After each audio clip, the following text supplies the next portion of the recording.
Assalamualaikum warahmatullahi wabarakatuh. Perkenalkan, nama saya Muhammad Lailur Rahman dari program studi pendidikan informatika dari kelas 2C. Saya di sini akan berpresentasi menggunakan Prezi.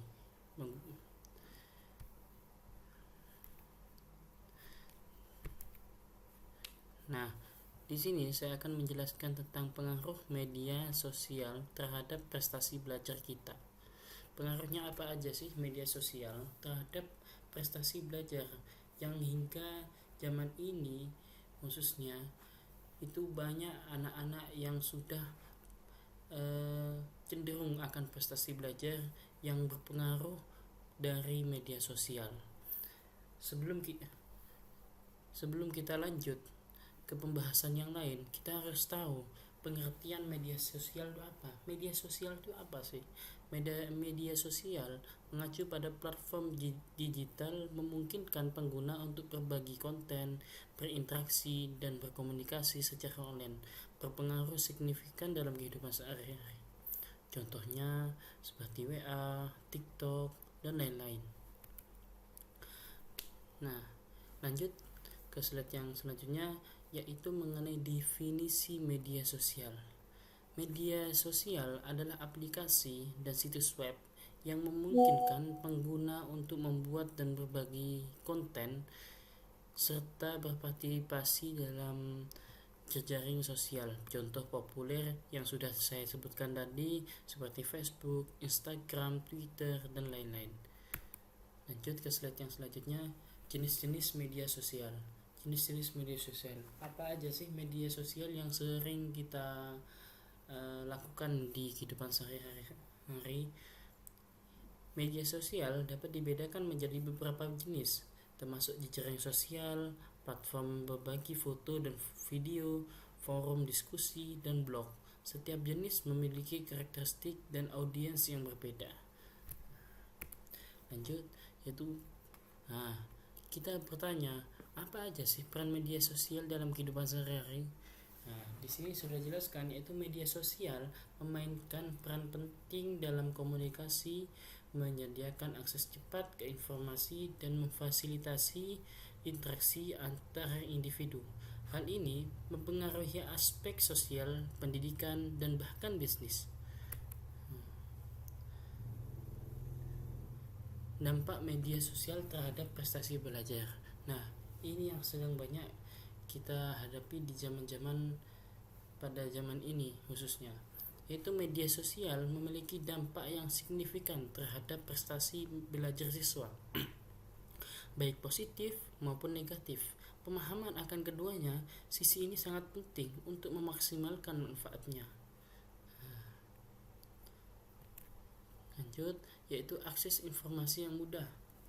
Nah, di sini kita tahu sendiri, sejak adanya platform digital yang sudah banyak dikembangkan oleh negara-negara asing, kita sangat mudah mengakses informasi yang sedang tidak bisa digapai oleh telinga kita, oleh pendengar kita seperti zaman-zaman dahulu. Nah, di zaman sekarang sangat mudah mengakses informasi itu.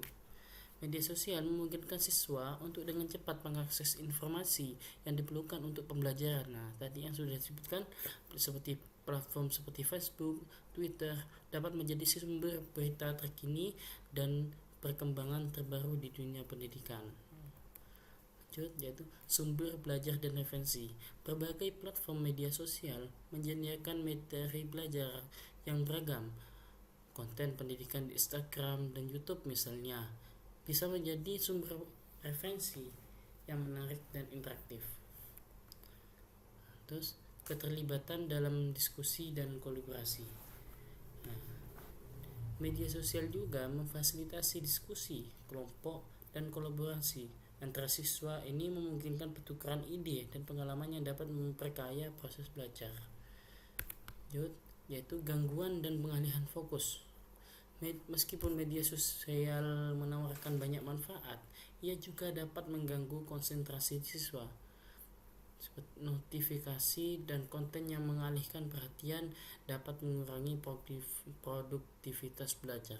Seperti sekarang kita sendiri, yaitu TikTok dan lain-lain, bahwa banyak short yang tidak berguna di dalam kehidupan, yang dimana di situ akan mengurangi produktivitas belajar kita. Nah, selanjutnya yaitu penyalahgunaan waktu.